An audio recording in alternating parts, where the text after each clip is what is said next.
Okay, that's working. Right, we're behind the blue screen. Set.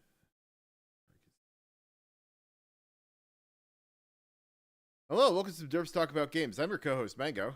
And I am your co-host, Buddy.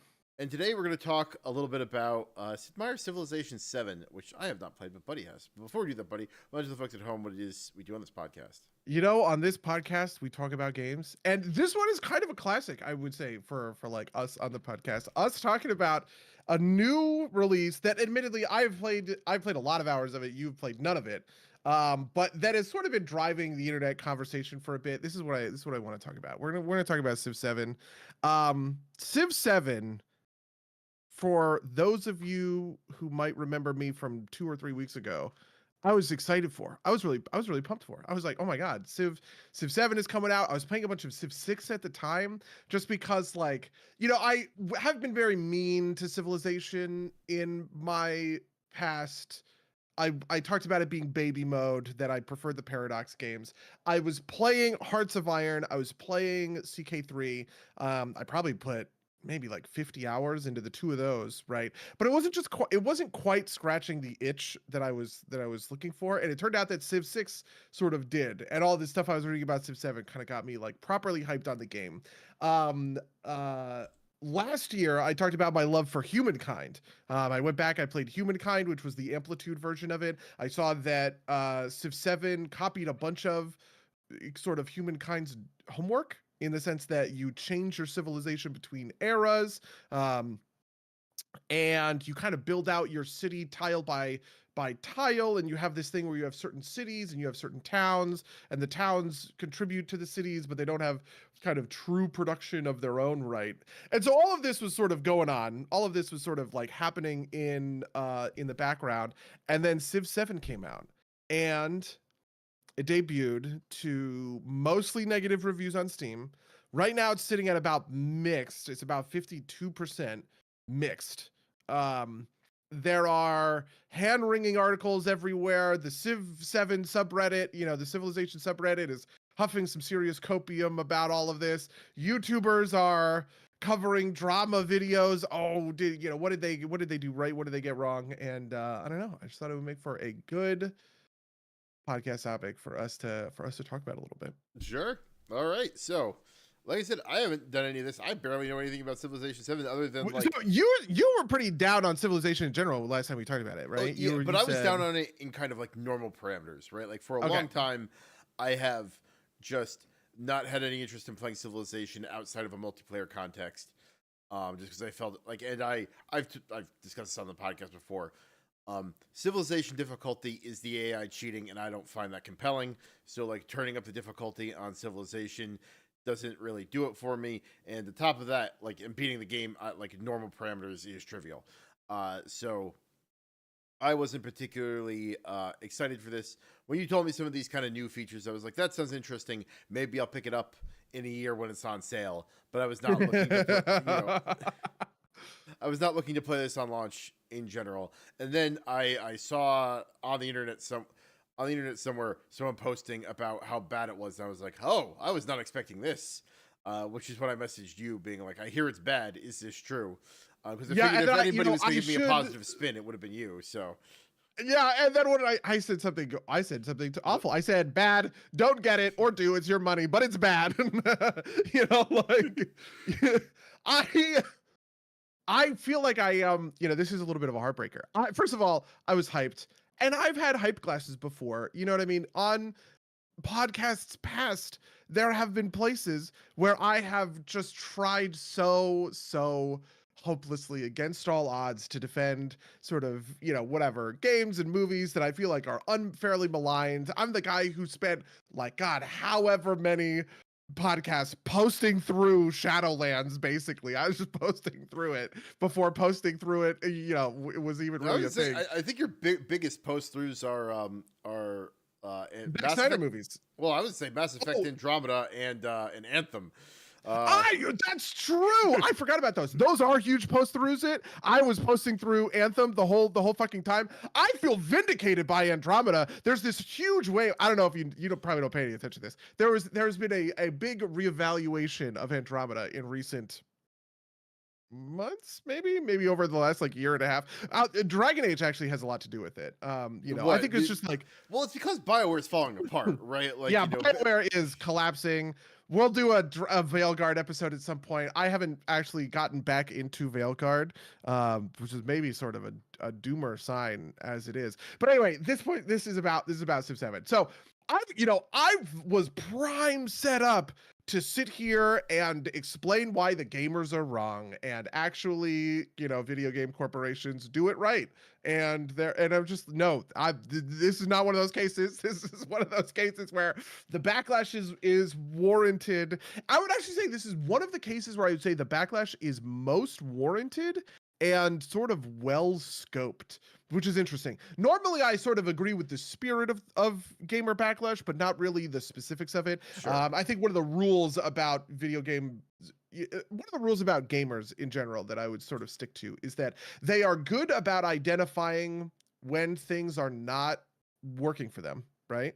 They are bad about identifying what isn't working for them. Almost always, I feel like when I'm sort of reading complaints, the subtext of the complaint is wrong, right? Like which is to say, the thing they are complaining about sort of I was you don't have to stop this, wrong. put that at gamers, right? Like, this is like a general thing, right? People are not. True. Yeah, that's fair. Yeah, exactly. People don't know what they're complaining about. A lot of the times they will sort of complain about aspects of movies, television shows, their personal lives, right? Their personal failings in love and, Sure. work. A lot of the time will sort of have this thing of, a correct emotion, but a wrong reasoning behind why it's taking place. I mean, and this is kind of standard psychology stuff, is right. Like you reason backwards from the conclusion a lot of the times, right? It's like, yeah, they're not having fun, and they try and identify why that is, and it's a harder thing to do than than it appears on the surface. But yeah, it absolutely is. This is one of the things that affects game balance, right? Like when people have game balance concerns, for instance, in Hearthstone, we'll sometimes see it in like Hearthstone, Magic the Gathering, anything with like a meta.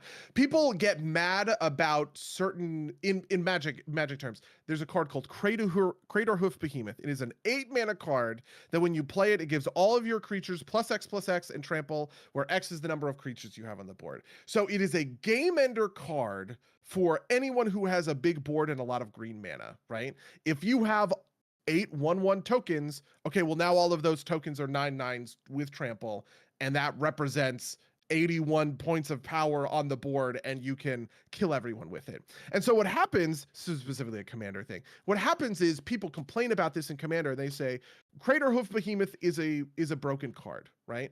But what actually is the broken thing typically isn't Craterhoof, it is the intermediate pieces that allow people to build big boards in the first place, right? It is not the Craterhoof that killed you. Or like ramp, right? That gets you to that point faster than anybody can deal with it. Exactly. And parsing that kind of stuff out is actually tough to really get to the bottom of, right? A lot of people will complain about combo pieces, for instance, about being broken, but they will sort of ignore the tutoring of combo pieces that happens, a card like Transmute Artifact or something that allows them to pull out the specific artifact from their library that is the combo piece that they need in order to win the game. It was actually Transmute Artifact that won them the game. It was not the artifact that they transmuted out, right?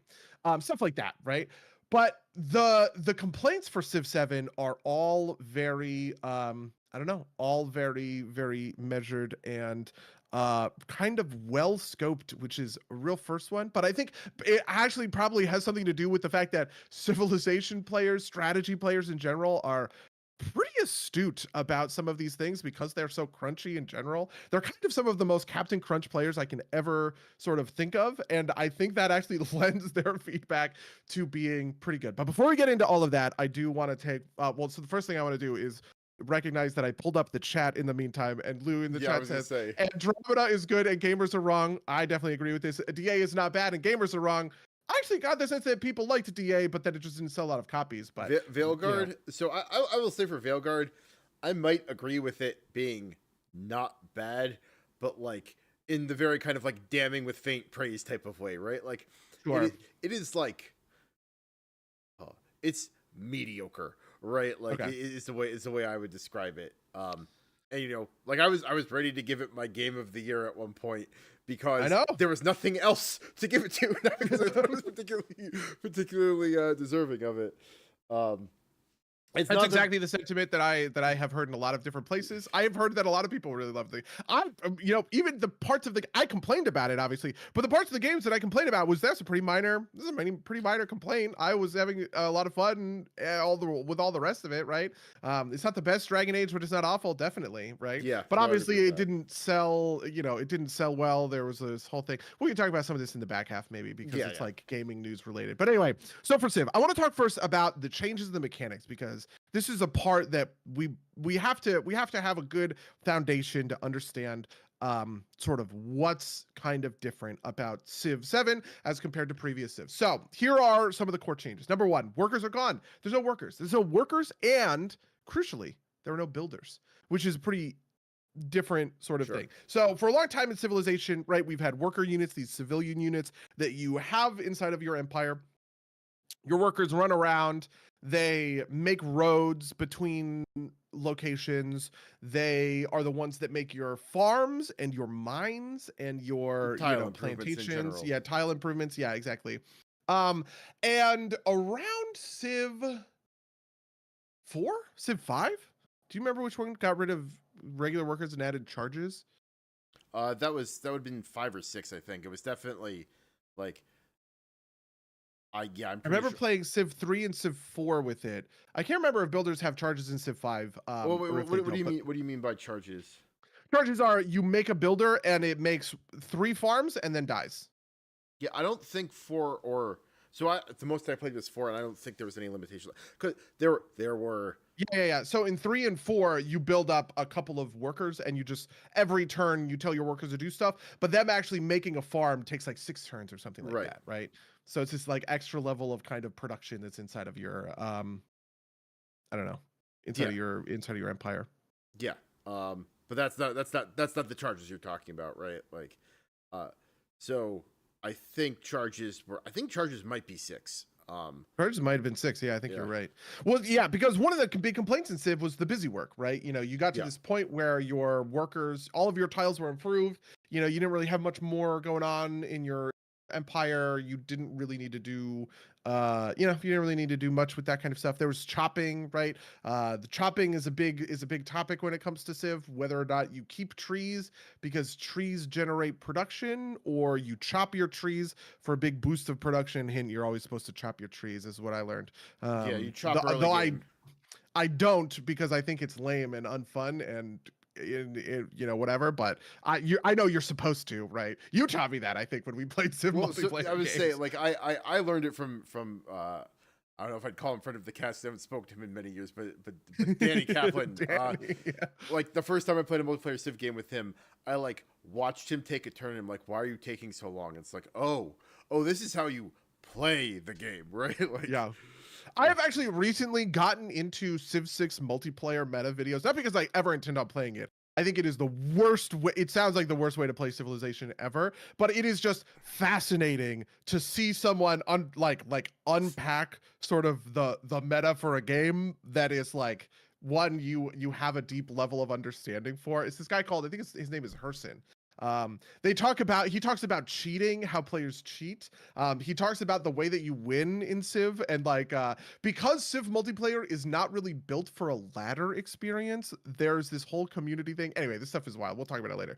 But just as a real quick note, just on the cheating thing, is like we played post-college. I played a play-by-email game with a couple of college guys. For a while, including Danny, and Danny's the one that taught me. Is like, look, everybody's going to do this. So the way you do it is you load up your email save, and you like explore in a circle, right? Or you explore in one direction, you reload the save, explore in a different direction, right? You just like optimize every turn that way. So anyway, there is in Civ 6 multiplayer games, which by the way take hours, right? Like if you're gonna play a Civ, imagine you're gonna sit down and play a game of League of Legends. It takes 6 hours. That's what a Civ 6 multiplayer game is. Because one of the things that they do is they have this rank system that's all built through Discord, basically, right? Like they have their own custom API input for like Discord for how the rankings work. And one of the things is that leavers get nothing, they get nothing, right? So there are these reasons that you're sort of playing for second, right? But one of the things that cheaters could do is when you create a game, you create an autosave for that game, and cheaters were opening up the autosave and then using essentially kind of like console commands to see the whole map on turn one. And so they could just like plan out the best, whatever, all that kind of stuff.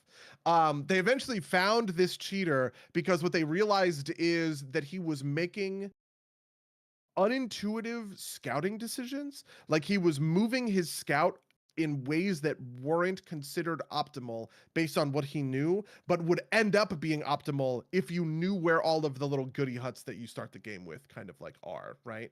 And which I thought is very clever. Listen, as a fellow anti-cheat, person, I thought that was a very clever way to prove that someone was cheating. But anyway, in Civ 5 and 6, builders had charges, right? So you make a builder, you can use it 3 times, then it dies, then you have to make a new builder to keep improving things, right?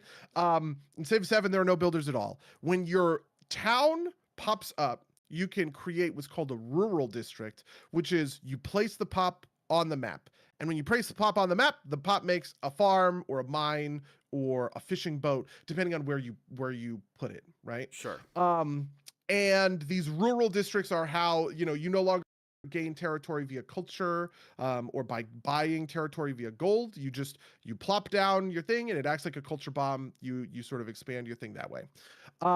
Then buildings are districts. So, or more accurately, 2 buildings create a district. So basically, when you want to make a building, you place that building on the map and the building creates an urban tile, and on an urban tile, you can have 2 buildings and you slot your 2 buildings into each other and they get a bunch of adjacency bonuses, kind of like in Civ 6. But you do that stuff sort of modularly, right? So if you want to make a harbor, you make a fishing wharf, right? And now you have an urban tile that's on the coast where your naval units come out, and you make a shipyard, and now your naval units really come out with the shipyard, I guess. Whatever that may be. That's kind of like how all of this sort of stuff works, right?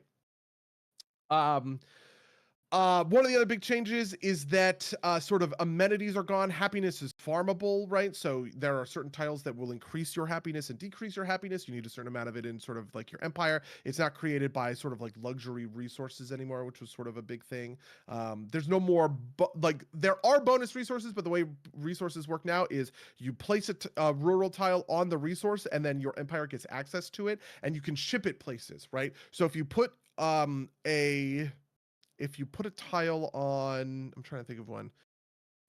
It looks like sugar, but it's not sugar. It's like kaolin. Do you know what kaolin is? I have no idea what this is. No. It looks like white blocks of sugar, basically. But whatever. It increases your food, right? And you can assign that to different cities. And then if you put in markets and stuff like that, you can increase the number of, like resources you assign to these cities. One of the other big changes is that you choose a leader, and your leader is the same for your entire game. Oh, this is the clay that like sometimes people in the South eat. What? I think it's pronounced kaolin. So this Kaolin? is a whole thing that is beyond the scope of this. But like, oh my god, I actually think I might know about this. Yeah, the people in the South eat this clay. It is like, so in times like in like the early part of the country, when sometimes food was very scarce. It was a thing you could eat to kind of survive. Common among very poor white people, and especially common among like very poor like black people and slaves, right? And you're not supposed to eat, like you're not really supposed to eat it, but it's not the worst thing in the world. But like you can't sell it online as like an edible thing because that like violates like the FDA rules or whatever. But like people like sell it as like, white clay, like, with some euphemism that I don't remember, but like, it's like definitely not for eating, right? But like, oh yeah, this is like glass straws on Amazon that are crack pipes. Oh yeah. Yeah. Okay, I totally understand. I guess it's kaolin. Yeah, well, yeah. So what you do is you harvest the kaolin, and then the kaolin gives you 1 kaolin, and you can ship it to your empire, right? So if you want to ship it to a city in order to increase the food in that city, you just plop it in there, and that's how that works. Another big change, they have towns. So when you use a settler, you settle a town, and a town is not a city. Towns don't have any production. They create yields, but they don't do anything with their essentially with their yields, right? And then you can specialize towns later on so that towns do stuff. And one of the big things that they do is they send food to your capital, or not your capital, your cities. That'll like send food to your nearest city, basically. So if you make a town put a bazillion farms down and then set it to a farming town, the farming town is going to increase the yield of all of those farms by like +3 or something. And then you're making a bazillion +3 times a bazillion, right? And then all of that food gets shipped to your city, and now you can industrialize the shit out of your city. You don't need any farms in your city because it's getting its food from this town. It's like the basic version of how this works. And then you can convert towns into city by spending a bunch of gold on them. There is a settlement limit, a city cap. This, by the way, that is a mechanic that came from Humankind. If you remember, Humankind had outposts. They did not call them town; they called them outposts, where you could claim sort of a section of the map, and then you could link the section of the map to the city. That's essentially what you do with towns, right? You set a town to be farming, and then it kind of like grafts itself onto the nearest city and sends those. It only sends food yields. The production becomes gold. The gold is just gold. Like all that other kind of stuff. The other, I mean, there's a lot of mechanics that it takes from Humankind. The next mechanic that it takes from Humankind is a city cap. Humankind has a city cap. You can go above the city cap, you take a huge happiness penalty. This is lifted 1-to-1. There are certain techs and civics that you research that increase your settlement cap. At the end of my very first game, where I was playing as Germany, I ended with a settlement cap of about 25, which I got the sense was probably as high as it'll go. I optimized as much as I could for settlement cap because I like playing, big sprawling empires when I play Civilization. And the settlement cap is the settlement cap functions the same way. When you go above the settlement cap, you take a big happiness penalty, basically.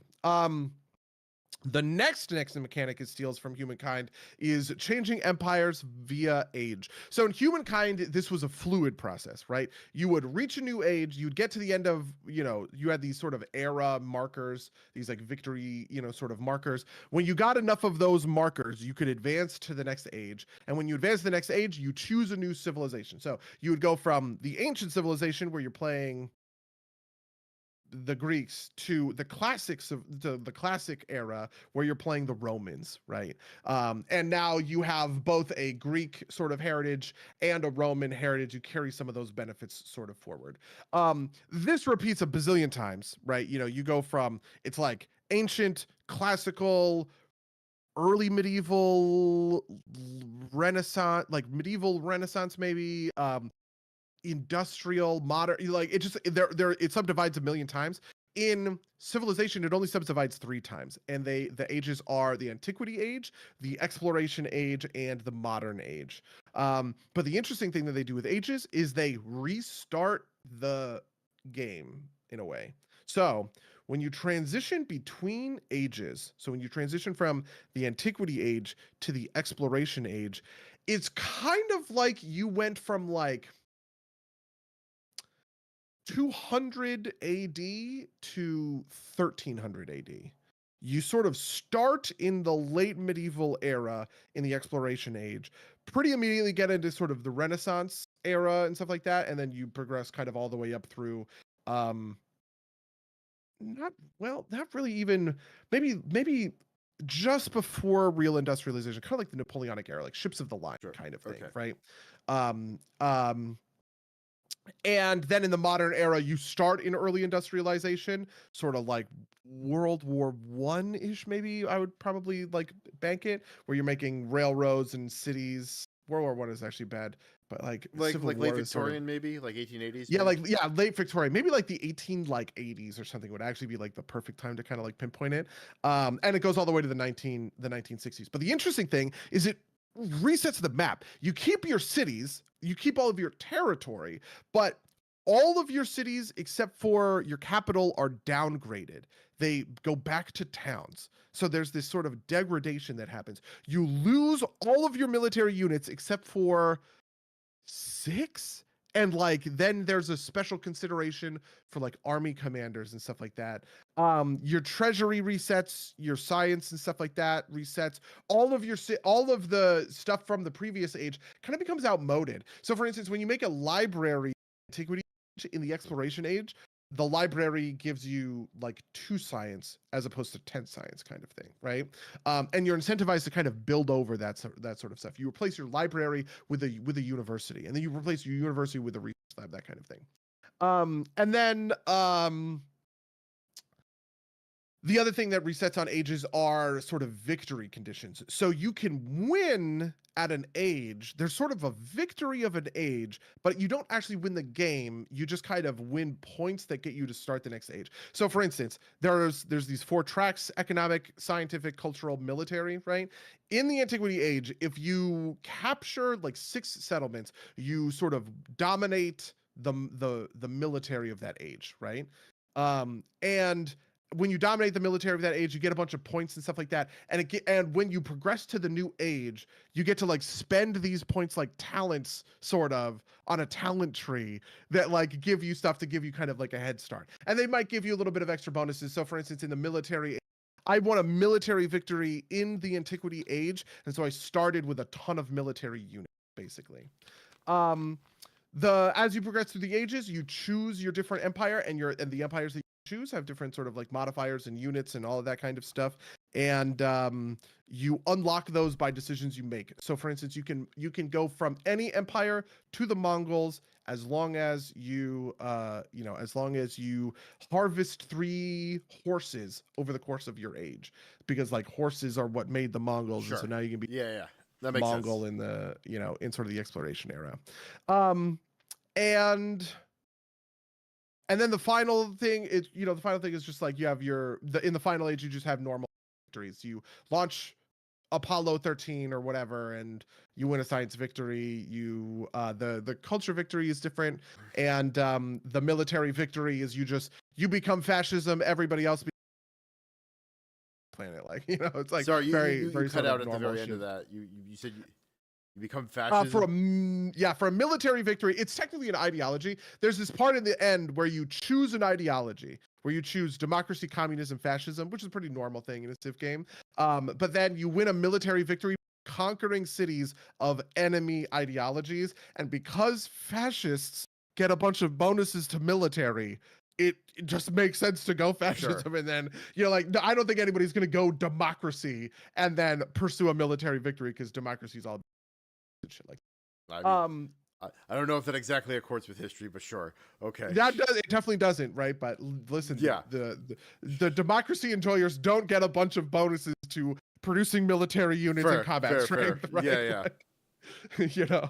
They do call it a military victory, I guess, sort of for a reason. So these are and then the final thing that I just mentioned a little bit is they have this kind of like roguelike mode. You get to start the game with what are called mementos. Mementos are little bonuses that it's like changing your starting gear in like a roguelike or something like that. And the more games you play, the more you unlock mementos, and the mementos are leader specific, all that kind of stuff. These are the big major changes to Civ. Are they like present on the leader? What do you mean? Like they are literal like gear. Like I'm going to tell you what's going through my head. I'm imagining Harriet Tubman with a swastika armband, like so. Like they probably wouldn't put that specifically in the game, or like an Iron Cross armband. Not put that specifically in the game, no. But it is items. It's like an inscribed sling bullet is the item that makes your military, that it gives you 1 military talent. If you want to start the game with that, that's what it is. Those are called. So those are mementos. Those are the big changes that happened that happened in Civ. And if I as I laid those out, do you feel like you have strong opinions on some of these things? These are some pretty big swings for a Civ game, right? I need more information on a couple of these things. Like, okay, sure. If you win an earlier age, you just like it's just bonuses for the next round, right? So yes, I destroyed in the early game. Okay, so I played Friedrich, something. This German guy. He had a thing that said whenever you build a science building, you get an infantry unit for free. And I was like, that seems so fucking broken. Right. I'm just going to build a ton of science and then pop out all of these. I just have. It's like every time I build science, I'm also infantry. That's amazing, right? And that's exactly what happened. I played him. I started as the Romans because they just had a trait that I liked. Basically, their army commander. So there's one little difference. Units themselves no longer gain promotions. You have an army commander, and there's a ton of quality of life stuff. But their army commander is just a fucking great general, basically. Sure. Or like the old version of the, he hovers around your units. He doesn't attack, but you can tell him to tell your units to attack, and then he gains experience, and everybody in a radius around gets cool stuff based on his sort of, like abilities, right? The army generals are pretty stupid and unbalanced, but who cares, whatever. Anyway, the army generals for Rome, every 3 times they level up, they can found a city. And I was like, oh, well, this is great. I'm going to pump out army commanders. I'm going to pump out infantry. I'm going to go conquer a bunch of my enemies. And as my army commanders are leveling up, I'm just going to use them as settlers. So I don't even have to make right? Which turned out to be a gangbusters game plan, and I just kicked the ever-loving shit out of Harriet Tubman, actually, of all people. Which was funny because I always do this in Civ where it's like the faction that, like the enemy who's nice to me, I'm nice to them, and the enemy who's mean to me, I just go blow them out of the water. And I, in fact, did that to Harriet Tubman, I think was playing like the Greeks or something, which was, whatever, which was weird. And then I ended the Antiquity Age with like a bunch of cities, like 8 cities or something, and all of these victory points. And then you can spend the victory points to do stuff in sort of the transitional screen. So in the transition screen, technically what happens is in the transition screen, you go from antiquity to exploration and you choose your new civ, and it says, these are the civs you unlock, and you also unlock some by being your faction. So for instance, if you play Napoleon, you can always choose the French Empire. Okay. And then also if your antiquity civ branches into other civs. So if you play Rome, you can always become the Normans or the Spanish in the exploration age, just because they are seen as sort of the outgrowth of kind of Rome. And then at the end of that process, you get what are called legacy paths or points. They're points that you can spend, and you can either buy talents with them, which is sort of the basic bitch version of it. If you and another player were both fighting for a victory and one of you whiffed, the other would be taking his science points as kind of like a participation trophy, and spending them on science talents. But then you can also get these big buffs, like the one with the economic one, which I actually completed 2 victories. I did both the military and the economic victory in the Antiquity Age. The economic victory is just like assign a bunch of resources in your empire. If you have 20 resources in your empire, you get that victory. And it meant that my cities stayed cities. So all of my cities in the Antiquity Age were just cities in the Exploration Age. And I had to spend points on that, basically. Okay. And so could you theoretically like eliminate a player in like the Antiquity Age, right? It's just like, Yeah, that's what I did to Harriet Tubman. I beat her ass and she was gone.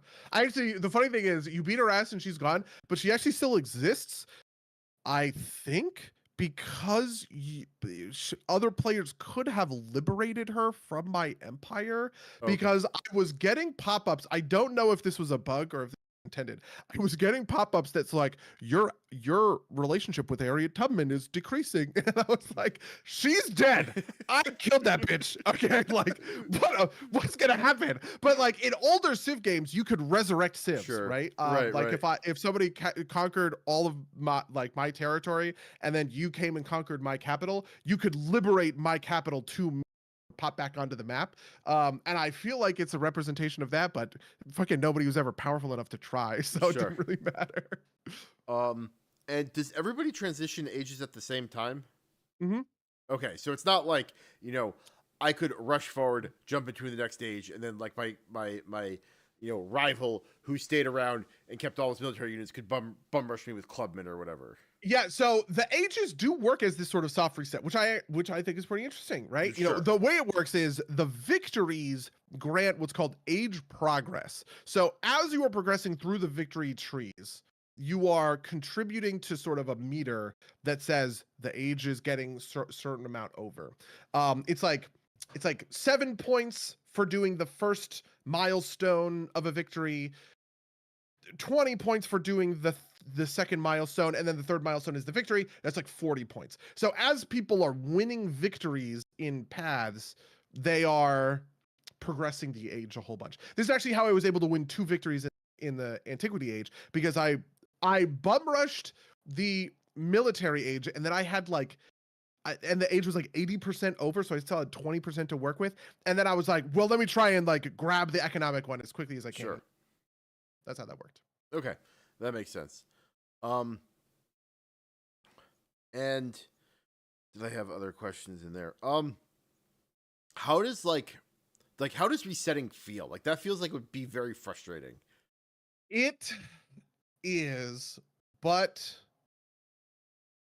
it is, yeah, I don't know how to put it. It is very frustrating, but I will say it has a positive effect. Here's the positive effect. You know how you run away with Civ games? Right. You know how you just like get so insanely far ahead? This happened to me in my Civ 6 game recently. I got just so insanely far ahead that I was using literal like jet bombers against Cavemen. like, yeah, exactly. And Right. it's just like, I mean, it was against like industrial era like cannons and linemen and shit like that. And like, there's a certain amount of that that's fun, but it's like there's no challenge in it anymore. Right. You are so far ahead that there's no way that you possibly win anymore.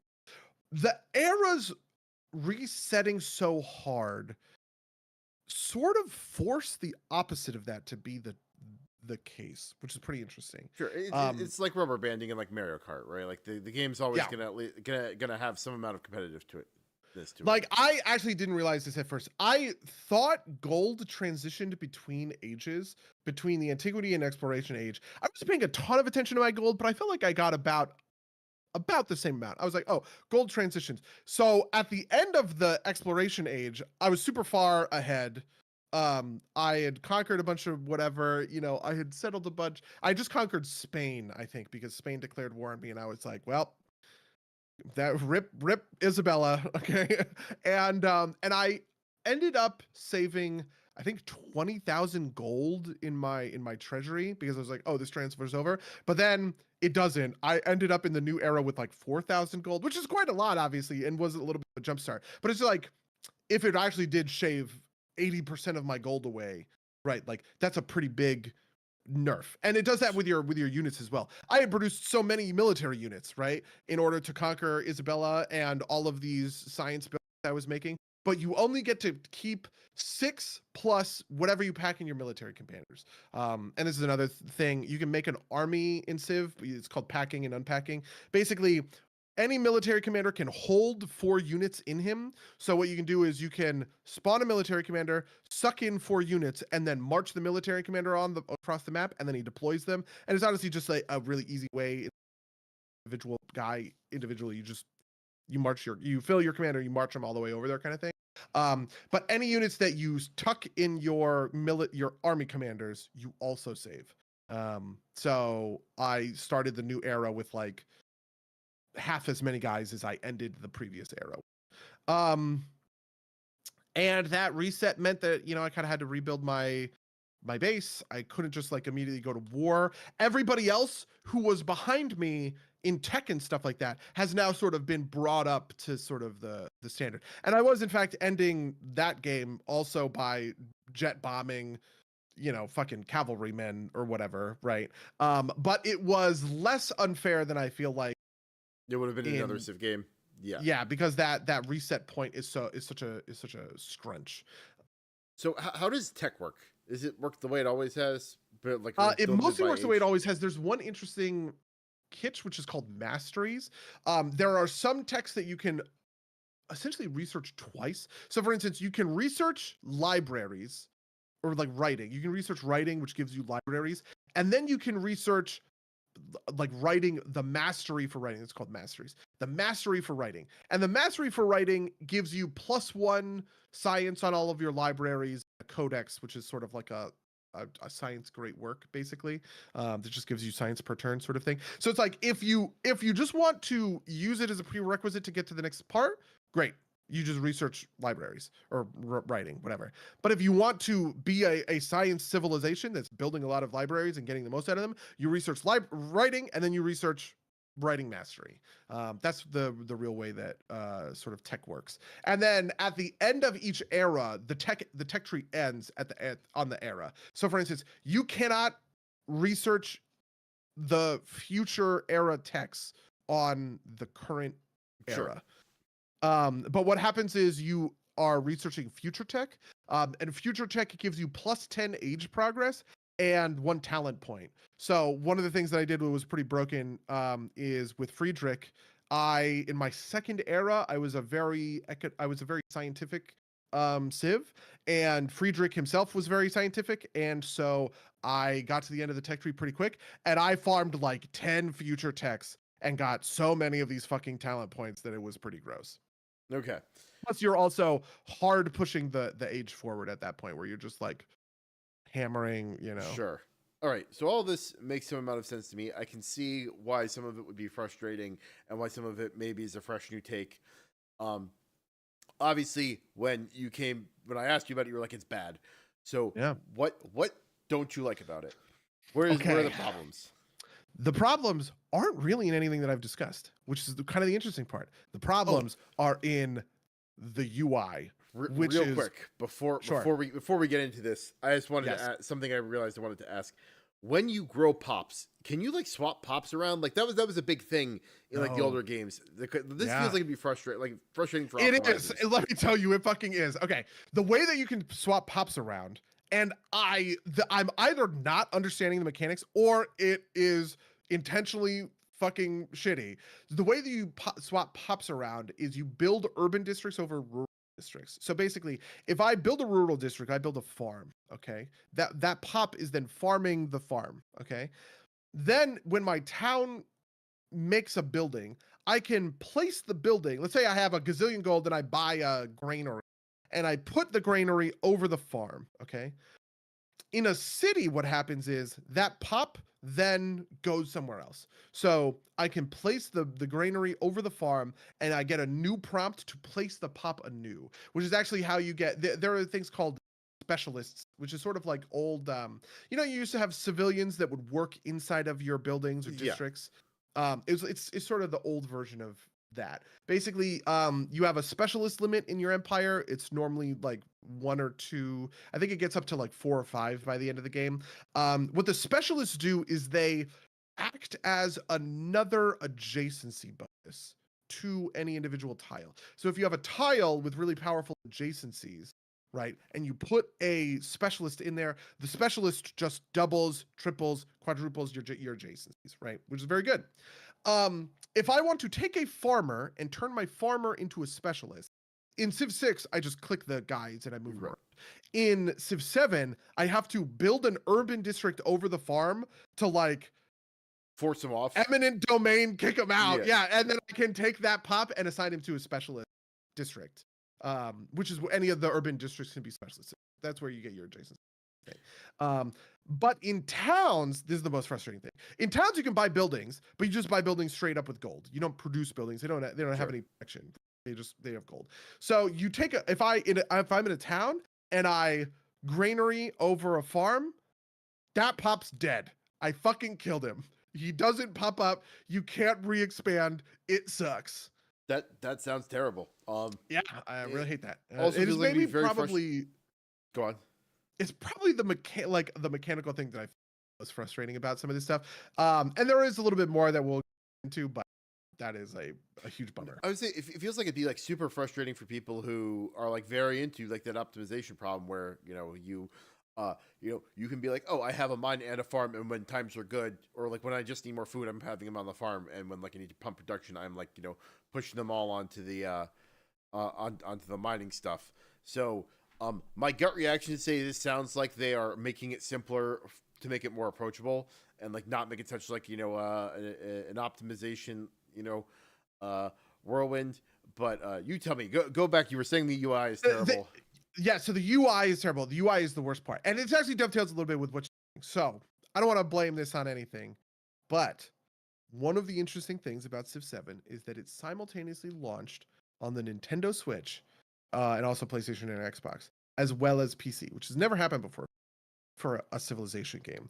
And the UI feels so made for consoles, and it's the most frustrating thing. Now, this is a little bit nitpicky, but like it is a kind of indicative of sort of an underlying point. Basically, the UI doesn't do any of the things that even old Civ games do, and like any other strategy game that Civ would ever compete with routinely does. So for instance, on the top left of your screen, you're going to have your science per turn, whatever per turn, all that stuff.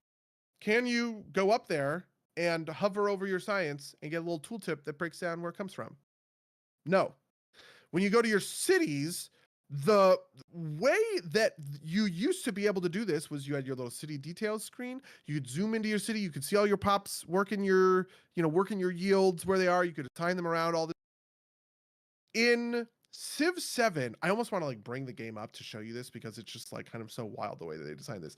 You can look at what each like where the source of your yields are coming from, but it doesn't actually assign them to things. So for instance, if I were to go into the city details, I could see food, and then I could bring up the food dropdown, and it would say yields, buildings, trade, maybe towns, right? And then it wouldn't, when you go to buildings, it wouldn't even really say what building was making what. It's not like it's like you get this much from the granary, you get this much from the whatever, you get this much from. It just says buildings. You just get that much from buildings, right? And it's like, okay, well, my granaries make each of my farms produce one extra food. So if I have a city that has a granary in it, all of my farms make 3 food. But if it doesn't have a granary, all my farms make. Okay, so theoretically speaking, my granary is making. If I have 6 farms, my granary is making, let's say, 9 food. 6 for all of the tile upgrades and 3 from the base building itself, right?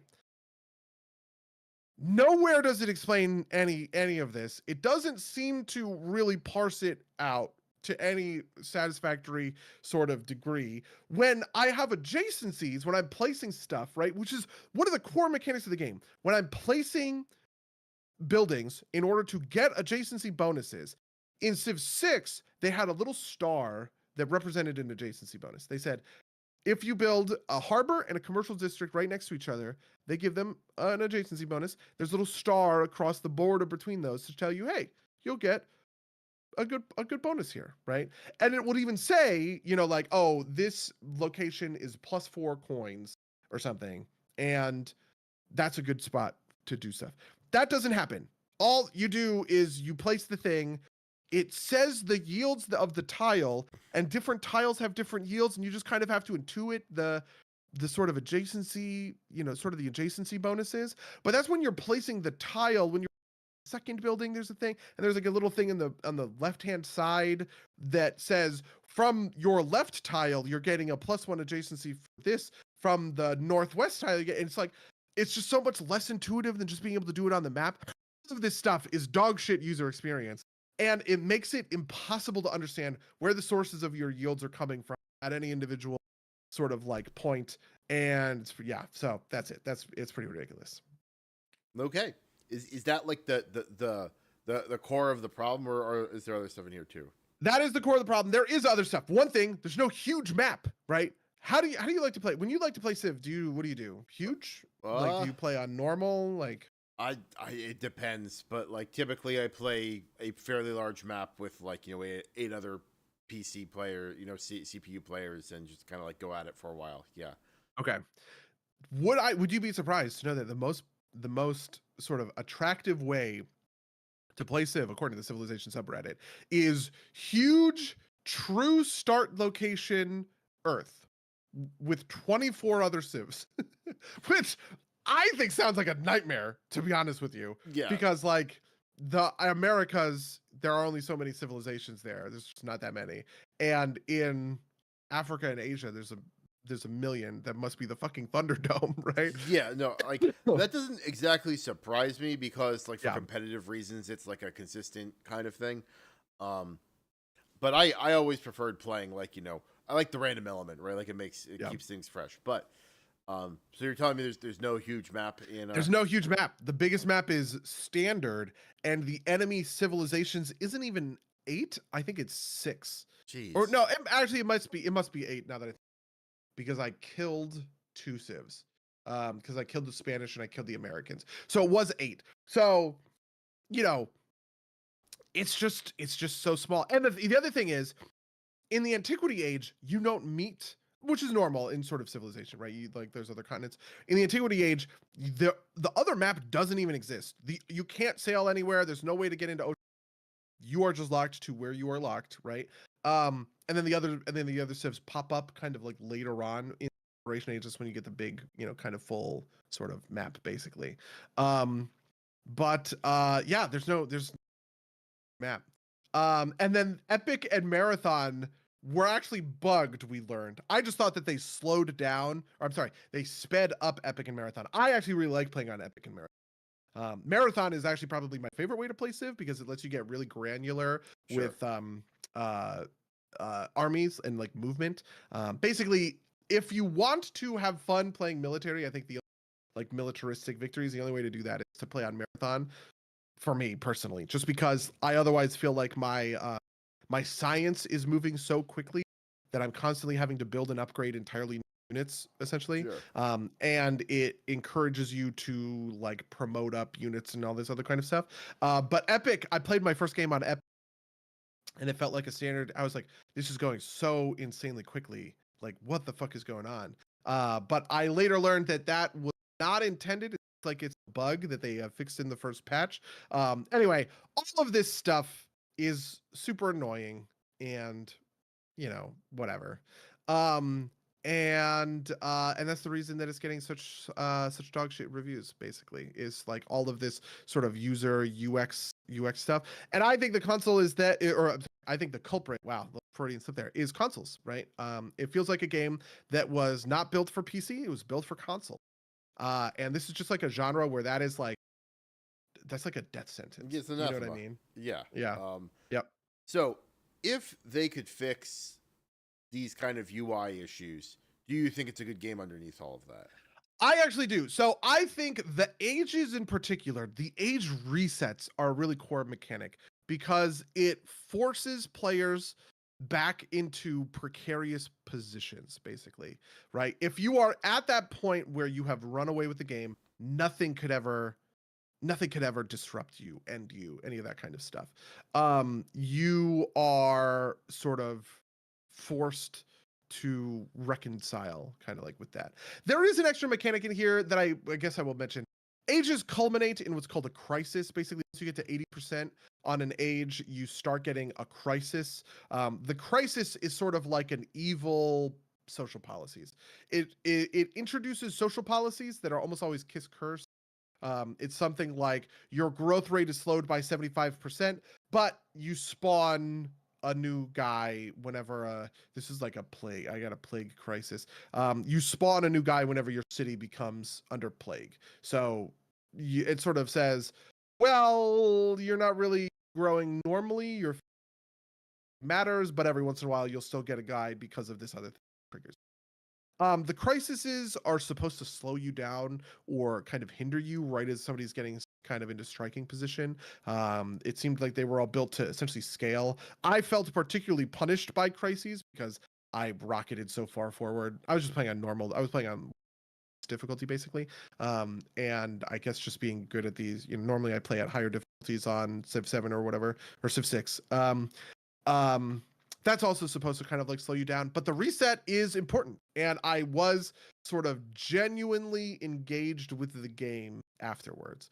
But like even inside of the age, I got to that point. I got to the very end of the game where I knew I was winning my science victory. I was just sitting there waiting for my fucking space flight to fucking take off and bashing the end turn button because I just needed to wait for Rome to finish putting the guys on the launch pad.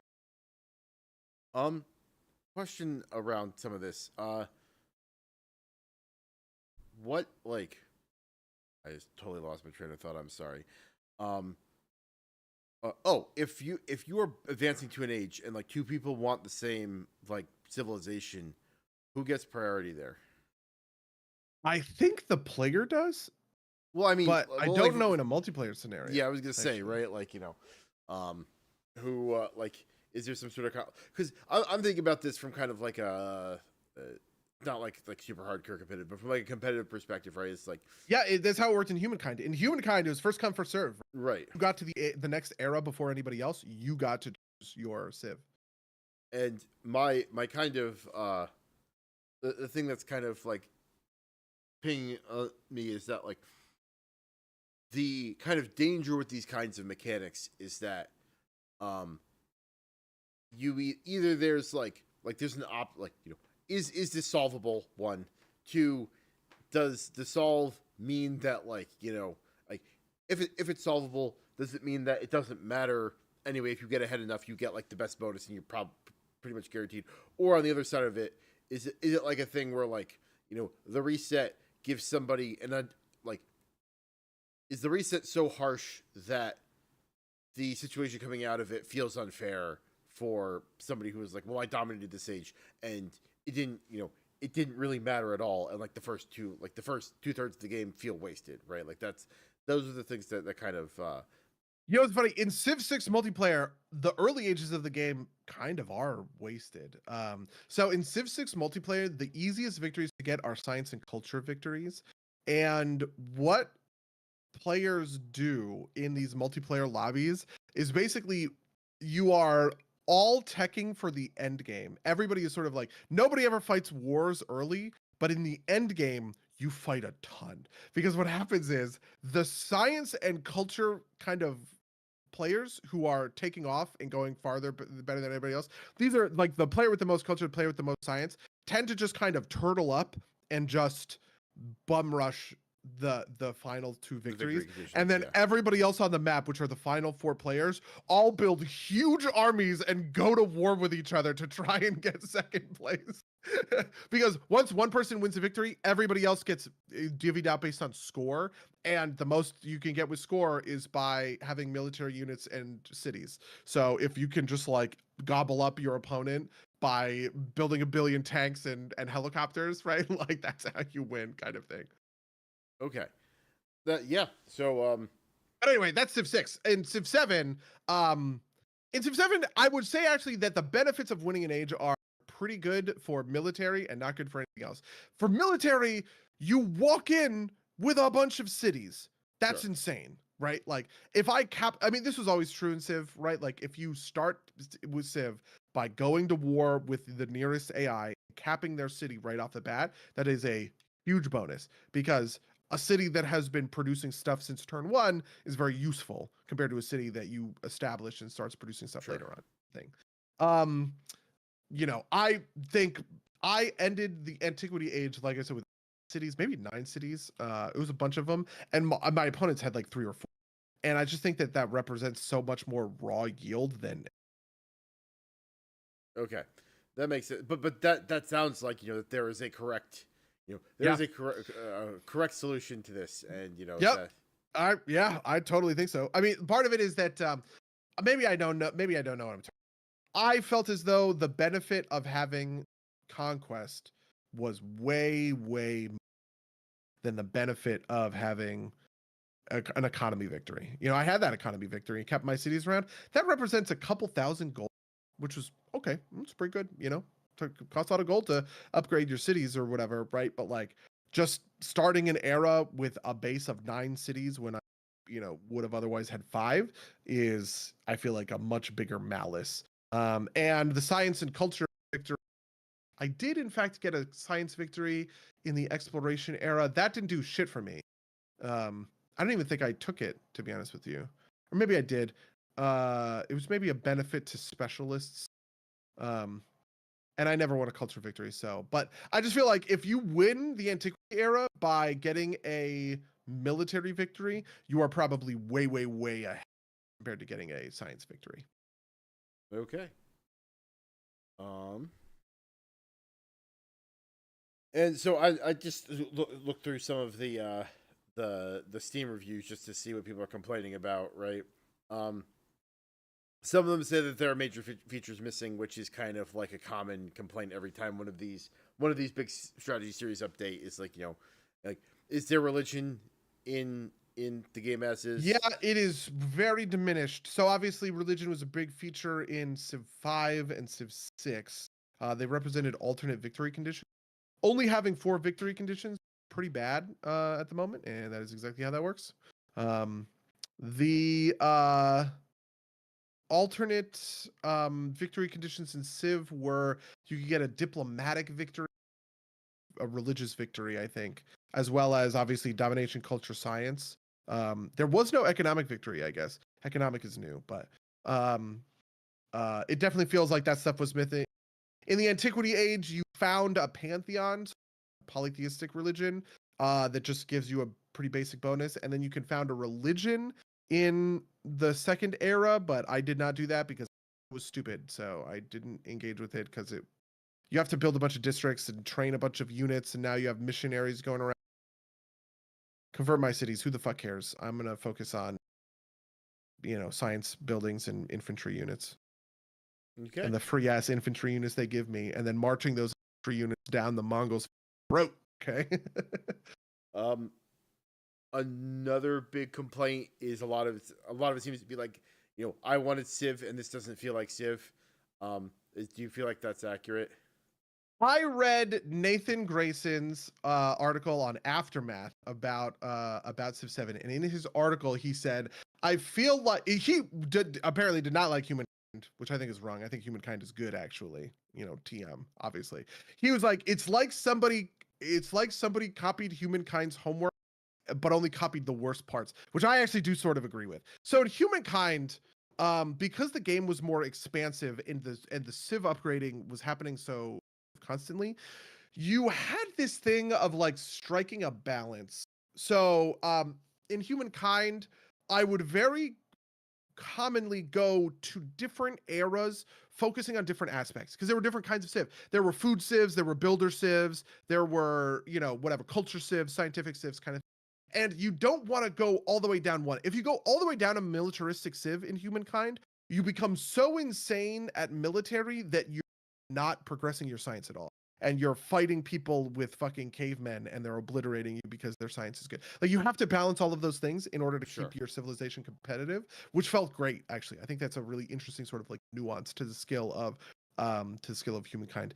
In Civ 7, you really don't have that because you don't have free choice. You only can choose from the civs that you have unlocked, and the civs that you have unlocked are more about sort of historiography than anything else, right? Like going from the Romans to the Spanish to the Americans or something like that, right? If that's even like a path you could go, is a like that's something that matches history, but it doesn't really make any sort of like mechanical sense. And the other thing is, because of the way that the victories work in Civ, you get a lot of bonuses by stacking rather than diversifying. So because I was Friedrich, I basically always played a science civ. And I got to the point where in the exploration era, I was cramming future tech and I got all these extra wild card points, which I then just crammed into science. And then I got into the final era and I just crammed the shit out of science and I won my insanely explosive science because I got put so far ahead by Sure. scientists in the early era. And it was stuff like, getting +2, all of your specialists give you +2 science.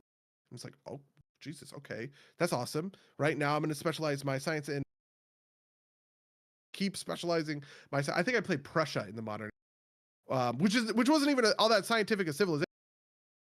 Sure. I think it was military and science, something like that. The victories being kind of winner take all diminish this. In humankind, in order to move from one era to the next, you needed those era stars, right? And you can only get 3 era stars per sort of division of the game. So you could get 3 military era stars, you could get 3 expansion era stars, right?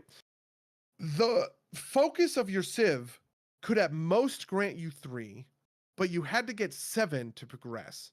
So if you went super hard on something like science, basically, you would get your science era star, but you can't get your 4th, 5th, 6th, and 7th era stars from science. You have to find places. That's kind of like how you diversify.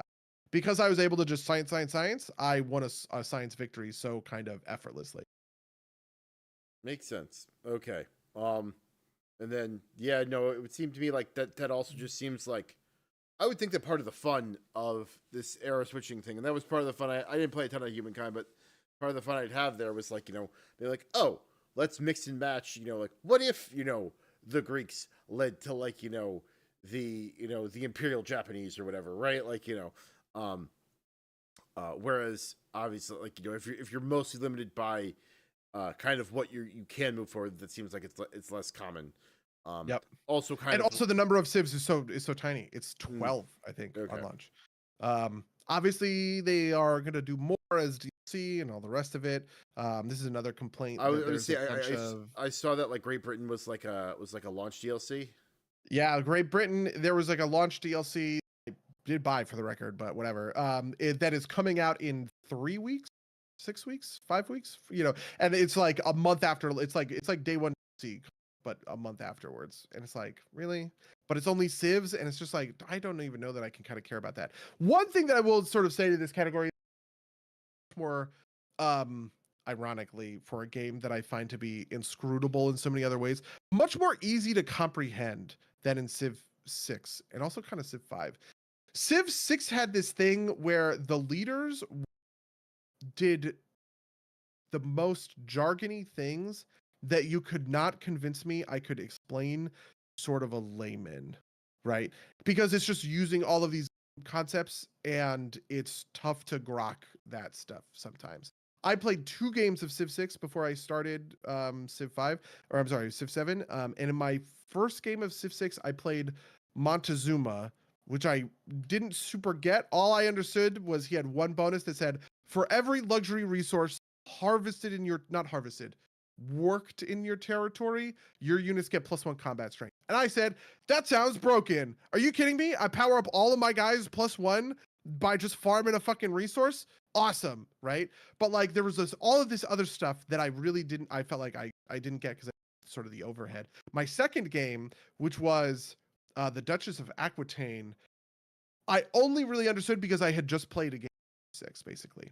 In Civ 7, all of the leaders are much more kind of they just like on their face make more sense. Some of them are more complicated in ways that I didn't get because I didn't understand sort of like the base mechanics. But like when I saw Friedrich and it said every time you make a science building, you get an infantry, and he's diplomatic militaristic, or I'm sorry, he's scientific militaristic. I was like, fuck yeah, let's go. That sounds awesome, So yeah, one other thing I will mention that I do think is cool is that the civilizations themselves have civic trees. So you can get civics that are like the overall civics, but you can also get civics that are specifically for you. So you can get Rome. This gives you the Temple of Jupiter. That gives you the Basilica. This gives you the Colosseum, right? Like all of that stuff, which is a pretty neat way to sort of specialize the game. It's less about the one individual choice, but also running all the way down your civilian, or not your civic tree, which is neat. But yeah.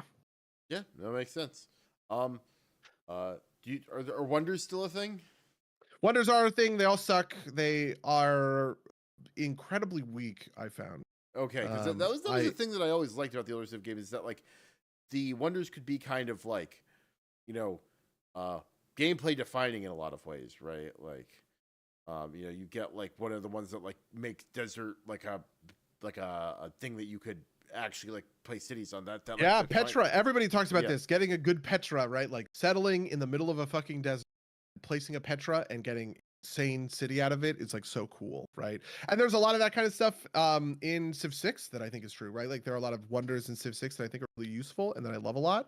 The Forbidden Palace gives you an extra social policy slot, which is super useful. Or something like I don't even know. The Colossus, gives you, or not the Colossus, Mausoleum of Holocarnarchus, or no, the Great Lighthouse of Alexandria gives you +1 movement on all of your naval units. Stuff like that. Cool, neat. The wonders I found to just kind of be, I felt like they had just been nerfed into the basic, just kind of too balanced. There was one wonder in the late game that I actually think was probably broken, which had something to do with building. You got a new pop in all of your cities when you built. I think it was like when I got a new pop in one city, I get a new pop in every city, and that seems fucking insane. But generally speaking, I found the wonders to be that impactful. Okay. Before we move into our weeks, can you check to see if you've got noise suppression turned on? Because you're cutting out a little bit. Oh yeah. I guess I will do that. Anyway, how was your week? It's a week and a half at this point. It's been it was all right. I've been mostly playing Path of Exile 2 and you know what I want to talk about? I finished an audiobook, which this is one of those books like, oh, I see where a lot of things came from. That's A Canticle for Leibowitz, which is pretty clearly the inspiration for Fallout and for like the Adeptus Mechanicus in Warhammer 40k. Which is like basically it starts, it's like this Catholic abbey out in the middle of what I think is like the New Mexico or Arizona desert, maybe Utah, and a young monk is fasting, and he mysterious stranger comes upon him, asks which way the abbey is, and he helps him. He's like, oh, I found he's building himself it's a post-nuclear war. It's essentially the thing that causes everything to regress. There's a big nuclear war. There's a period where everybody decides that smart people are the people that got us into this mess, and so like ignorance is prized. But there are a couple of Catholic, there's a Catholic order specifically that the story standards story centers around, which is I forget the character's first, or he's never present in the story, but it's Leibowitz, right? That's the Leibowitz the Canticles for, who was an engineer in like that helped develop some of these weapons, but in the end times made it his mission to like preserve some of this knowledge for the later generations, and was murdered by a throng of I think they call themselves like simpletons, some word for like stupid people, and thus it becomes a martyr, and over the course of the first part of the story becomes sancted. And the first part of the story is this young monk stumbling across what is apparent to all of us, like, or to the reader, is a fallout shelter, right? You can tell that like he doesn't quite understand what's happening. He's like, I've heard of these demons called fallouts. Why would you build a shelter for a fallout, right? Like, basically goes through, essentially describes this world, because like the first section is like right after the war, and it's like people kind of starting to build up. The second section is basically like Roman-ish era of redevelopment, and the third section of the book is like they're past where we are now, and they're launching into space, and like maybe everybody's gonna nuke each other again, and that would be terrible, right? The story of like the author apparently was in World War I or II, I can't remember, basically bombed a cathedral as part of like a campaign, and was like so like mortified by it that he like converted to Catholicism, and wrote this book is like it's called a fix up. It's essentially a bunch of short stories that he compiled uh into the book. But like you get the kind of sense that like like part of it is that they're preserving this knowledge but they don't really understand it, right? Which is where the Adeptus Mechanicus stuff comes in.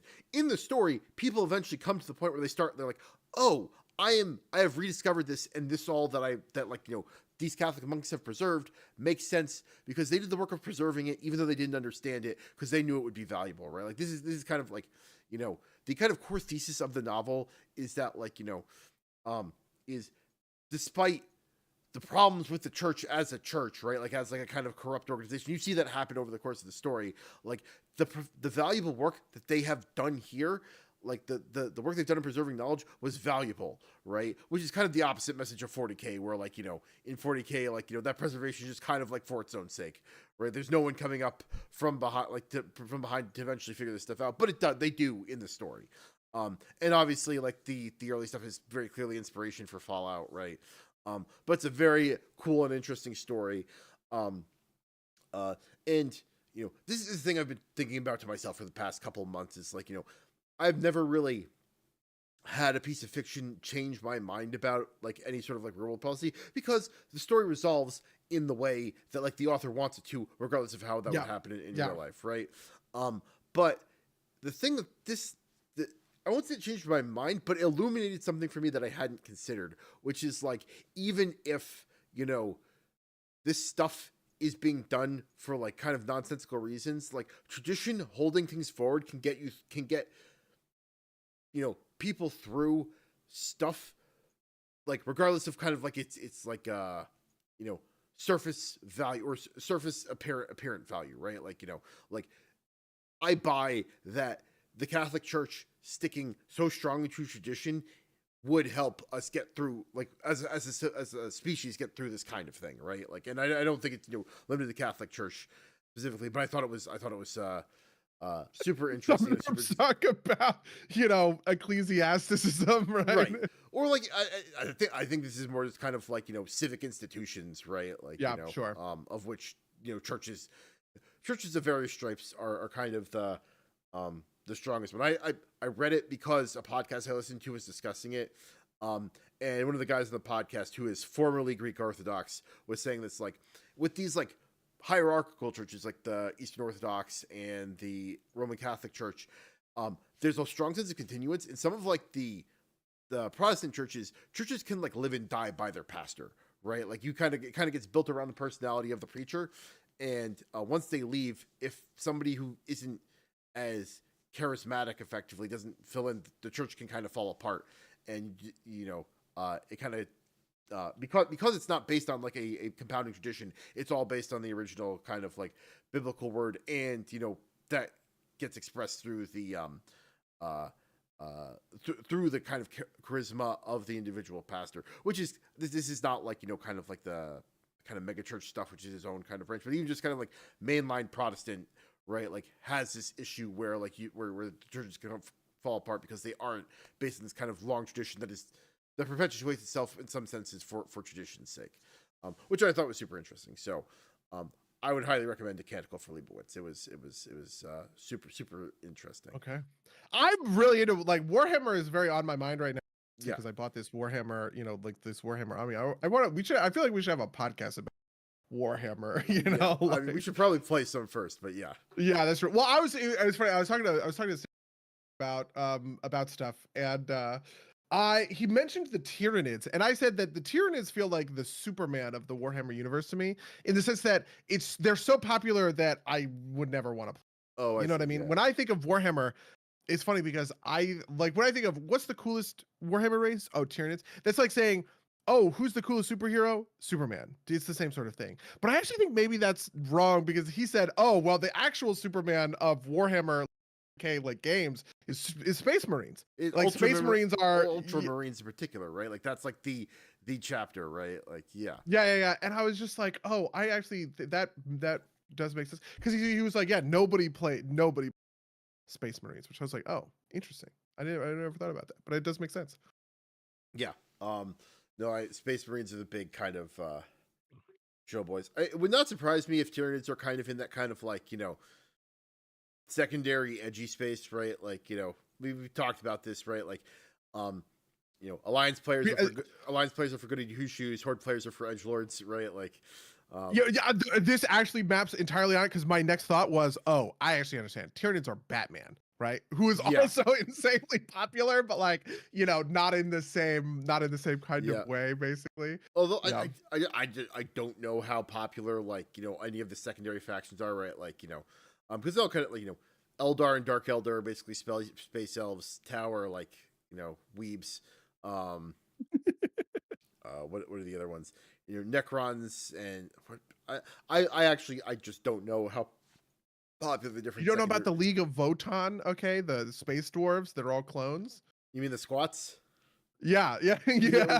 So my understanding is the squats were an old thing that got phased out, and they brought it back relatively recently, which is they just brought it back. Well, they used to be space bikers, I think is what they were.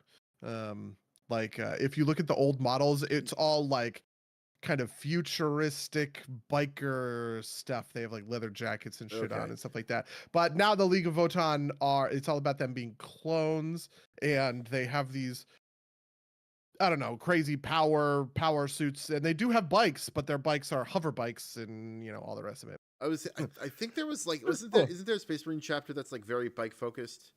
I don't know. Maybe the only Space Marine chapter I know of in particular is Space Wolves. I think that's true. I also know about the Blood Angels, because the Blood Angels sort of have their like the Blood Angels sort of have their rivalry with factions, and there's just like some stuff that happens with the Blood Angels.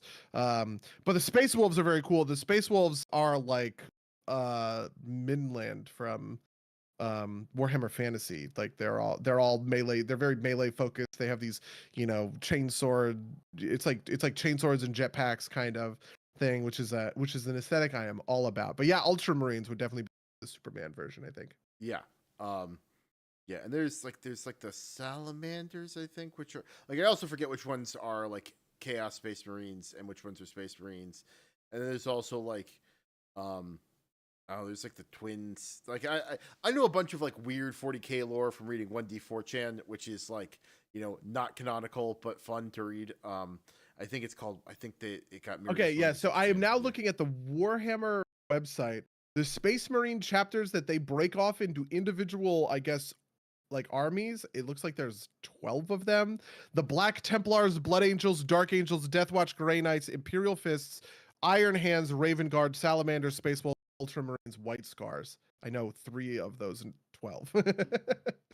Yeah, no, that's I actually bet I would know more about some, because there's is it Grey Knights who are the ones who like shepherd the psychers to the Emperor? No.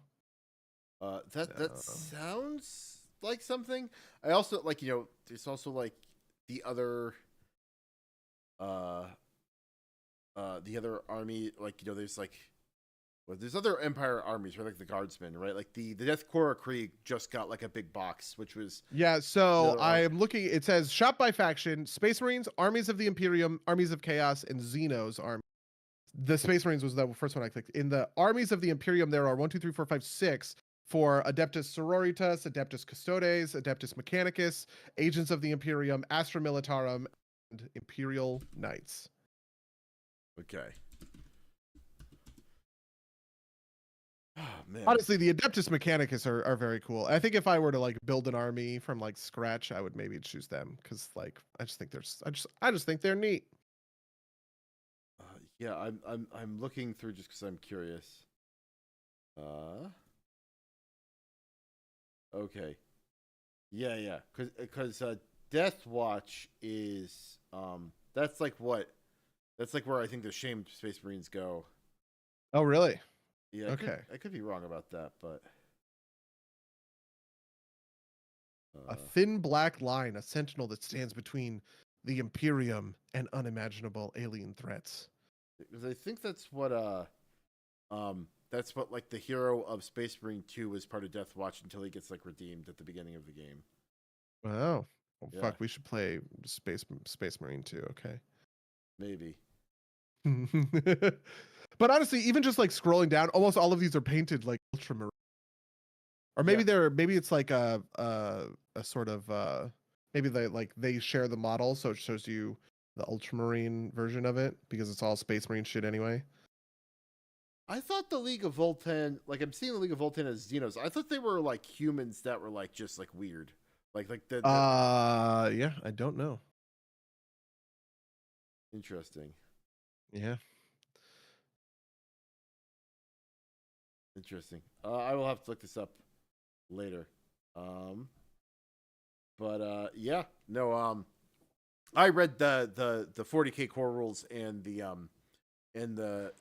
orc codex, although I skipped over some of the lore stuff because I just wanted to like I read some of the lore stuff. I just wanted to kind of skip over it to get to like Yeah, the I have no idea bits. what the mechanics are. The last time I played 40k was I actually don't think I've ever played 40k. I played fantasy in high school. So at this Yeah, point I really don't remember how they all I know is you roll a lot of d6s. Weapon are there still weapon dice to like, you roll weapon dice to hit, then you roll like that? you roll dice to hit, and then um you roll like they have a chance to save against the roll, and then I forget. I didn't read it particularly closely because I figured I'd have to like hold it while I was doing it when I actually played. But I just wanted to kind of understand the basics, right? Like, because there's like two different types of saves, and there's like defensive statistics, and there's like two different hit rolls. I think I'm not sure. I don't Oh remember. yeah, there's because you have to hit well armor plays into it in a certain way. Like I So think the you thing is like you mostly roll against your own stats, right? Like you rarely, I think pretty exclusively you're never looking at the enemy's stats to do anything, right? Your oh roll to interesting. hit is against your own weapon stat, and then armor is a save that the enemy can then roll. This is actually pretty common in some of like the historical miniature stuff um that I've played. Is like you're rolling against your own stats, and so like you hit on like a 6 up or a 4 up or whatever, right? I guess it's 6 up would just be on a 6, but and then the enemy gets the opportunity to roll a save against that, and whatever's left over is what becomes damage. Although I think that damage works slightly differently in Warhammer, if I ever recall correctly. And then there's also like there's different like keywords that like interact with all of these things on different levels, but there's also like a shooting phase and a melee phase and all that stuff. So Well, um, I better get really into the melee phase because I don't think I have a lot of guns, but I do have a lot of chainsaws. sure. Okay. I would say you can download the 40k core rules for free. Like you don't have to. Oh really? Yeah. You can get it off their Okay. website. Which is where I read it. And I think you can also download the data sheets for the supplemental armies as well. But it is what it is. Um, Are you excited by the prospect of playing some orcs? I mean, they're the ones that I've always kind of like gravitate. Like they're the ones that like make sense to me from like feel good to me from like an aesthetic perspective.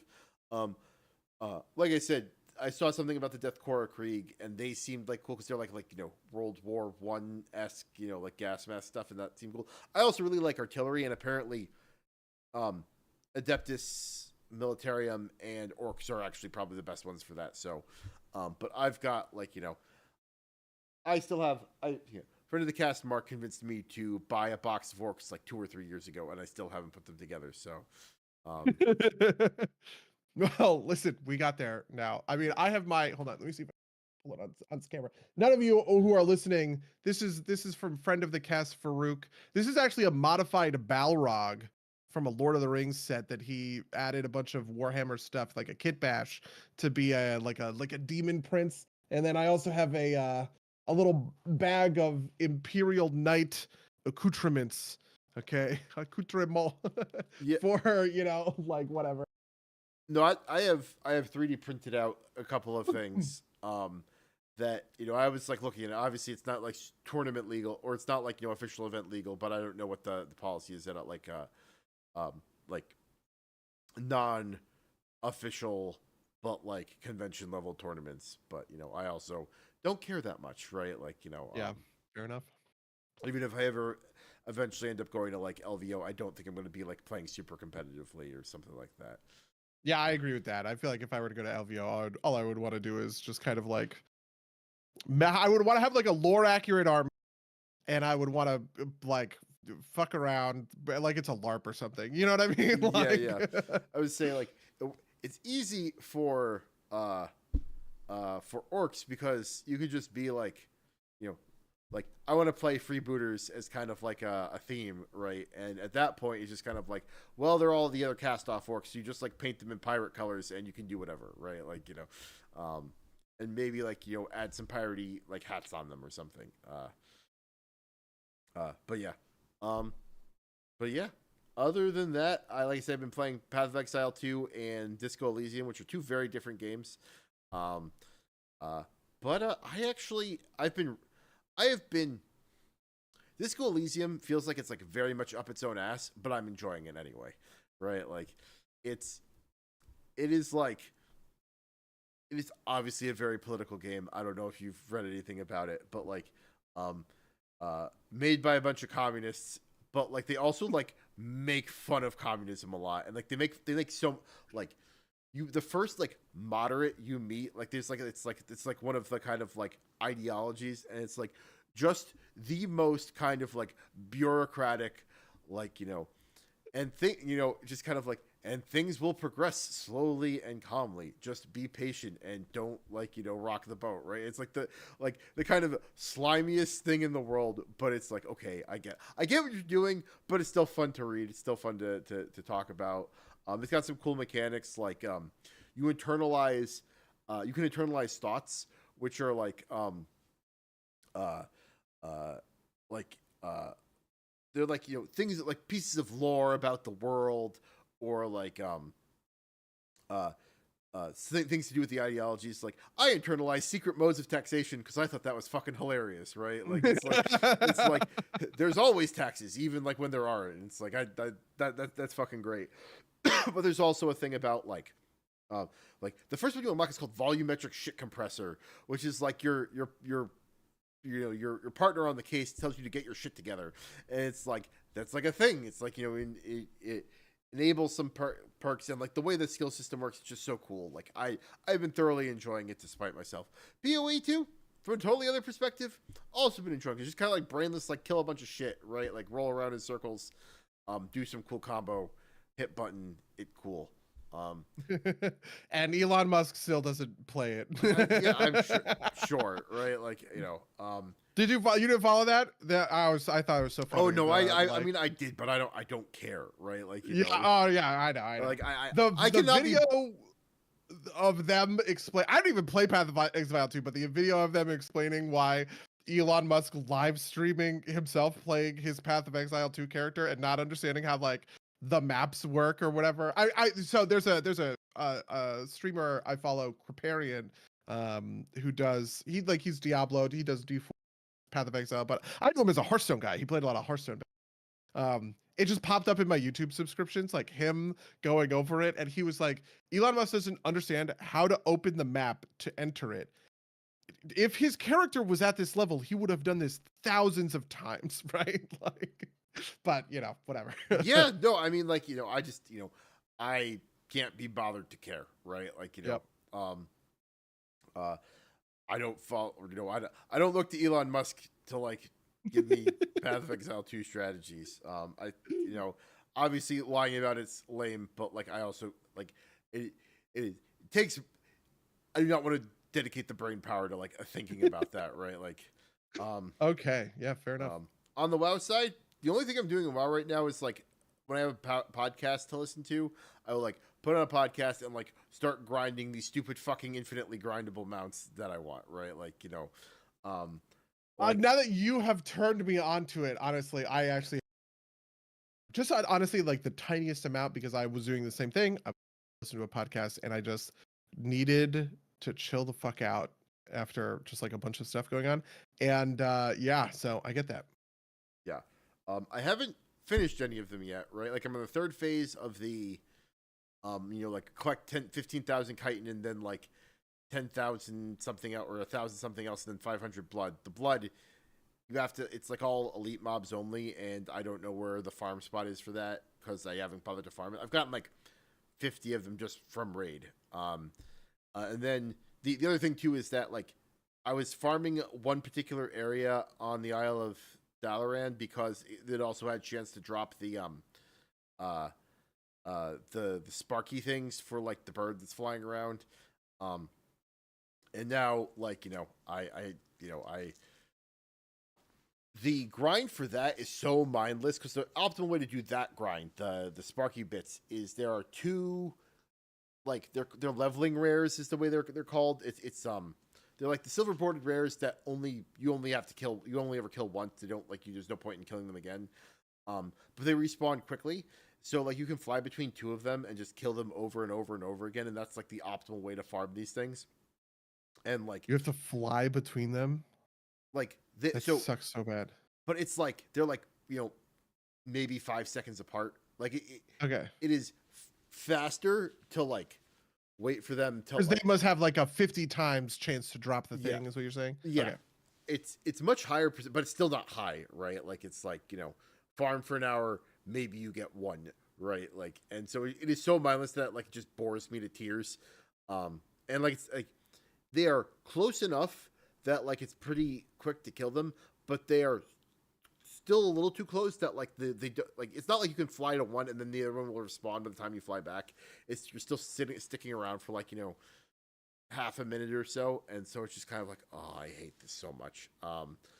But I have 7 of the 10 shards, and the sunk cost fallacy isn't gonna fix itself. So, but otherwise, I'm just kind of waiting for Undermine. There's another fucking one. There's a specific one. So, have you gotten any of the room keys on the Siren Isle? I don't know. To be honest with you. So I need to do the Siren Isle stuff, but I just sort of haven't, and yeah. There's another amount there, and like there's like 5 different things you need to do. One of them is you run to like 4 different places and you pick up like 3 specific keys. That's easy. There's one that's like either you get it at a drop off of a single boss or you can fish it out of the water near him. That was a little bit annoying, but that's easy. There's one that's like pulled out of like different chests. That's easy. There's one that's like 7 that it drops off of anything, but the chance is super fucking low. And it's like, in all of my playing, I have found, or all of my Siren Isles doing, I have done 1, and it's just like not worth the effort to continue. Like, it's not like a good way to farm it, and so I am waiting basically to to really farm it until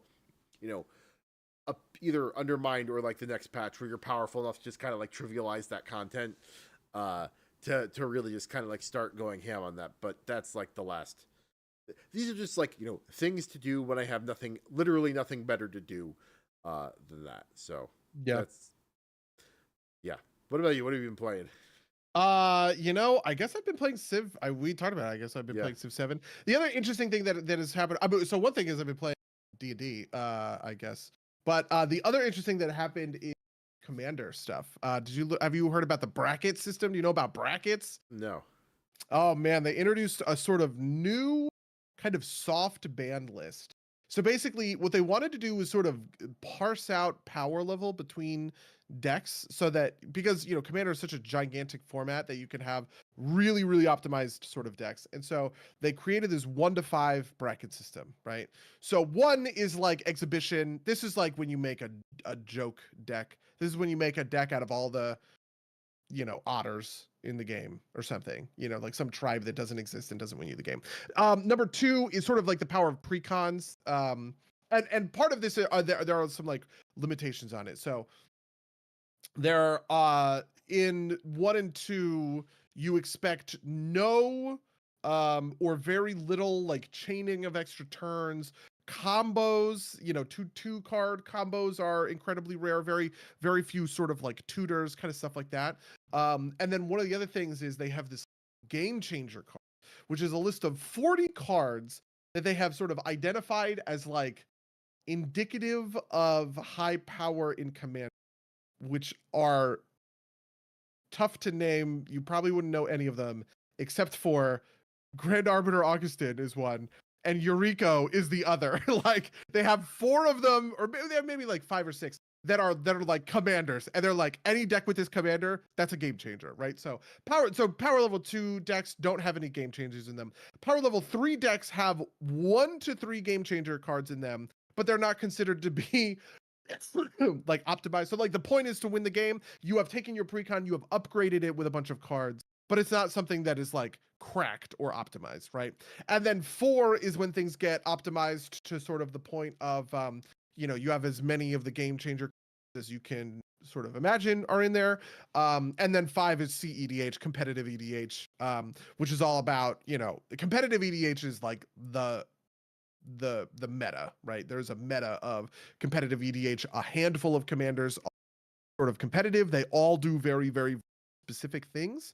And if you can't stop them on sort of like early turns in the game, like you're fucked, you're owned. Like that's it, I was actually watching, I had never really seen, and I was watching gameplay videos on YouTube just to kind of see what it was like. And it is wild. On like turn 3, people are like comboing out the infinite, these infinite combos, and you watch the infinite combo, and I was just like, that you can do that? You can do that in Commander? You know what I mean? Like, anyway, everybody's talking about these brackets. I think they're kind of interesting.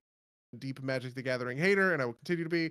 The big thing is that Universes Beyond has sort of expanded in Magic, so all of the OG Magic people, like the Magic kind of, are really mad about it. Do you know Tolarian Community College? The prof is probably yeah. So he had a video where he was like, half of Magic the Gathering next year isn't going to be Magic the Gathering, because what they announced was they announced that Universes Beyond sets for Final Fantasy, Spider-Man, and something else are going to be standard legal sets in the next, in 2025, basically, replacing standard legal sets from, that they had already previously announced, basically, and everybody is mad about it. Like Ristic Studies put out a video that said The Walking Dead, they were like, The Walking Dead was the canary in the coal mine sort of thing. Everybody told us not to, and when The Walking Dead stuff came out, everybody was really mad about it. Official Walking Dead kind of cards kind of thing. But they basically said, Ristic Studies basically said, we were right to worry about it. It was a slippery slope, and look, fucking are. Whatever. And the other thing is, even the Magic sets that are coming out are Magic sets that people are mad about because they call it hats, which is to say, putting Magic characters in funny hats. So like earlier, like Outlaw Junction. Yeah, exactly. So it started with Outlaws in Thunder Junction. They also call it derogatively like Hearthstoning Magic, because part of the allure sets a lot of the time is, what if Warcraft heroes but space? You know what I mean? But like you can kind of pull that off in Hearthstone because you have the mainline Warcraft series that is taking itself seriously, and there isn't, it's not like a parody of anything, right? It's the mainline Warcraft sort of series, and the lore is all real, and it expects you to take it sort of seriously. Well, right? So you can, I can tell you that, people get real mad about how like Warhammer and StarCraft, or Warcraft and StarCraft, stole Warhammer and 40K's thunder. But that's true. I would certainly agree with that. And people obviously also, like the Marvel effect on, we talked about some of this stuff, obviously. But the interesting thing about it from a Hearthstone perspective, Hearthstone kind of acts as sort of like a good-natured ribbing, like a parody sometimes of Warcraft lore, right? Which you can sort of get away with. Oh, we're going to have Showdown in the Badlands, which is literally Outlaws in Thunder Junction. Hearthstone did it a year earlier. It's called Showdown in the Badlands. It is, what if the Badlands was the Wild West, and we just imagined all of these, like Warcraft heroes in their Wild West gear, and they're cowboys now, right? So you get Reno, the Showdown King, or stuff like that, right? When you do that with Magic is the lore, like the lore of Magic is exactly. So it feels like you're making a parody of the thing that it is, which is wild. So because they did Outlaws of Thunder Junction, they did Murder at Karlov Manor, which is like this haunted house. Yeah, Murders at Karlov Manor felt a little bit less. I played, so I didn't play. Oh, I'm sorry, not Murders of Karlov Manor was the Clue, right? That was the detective one.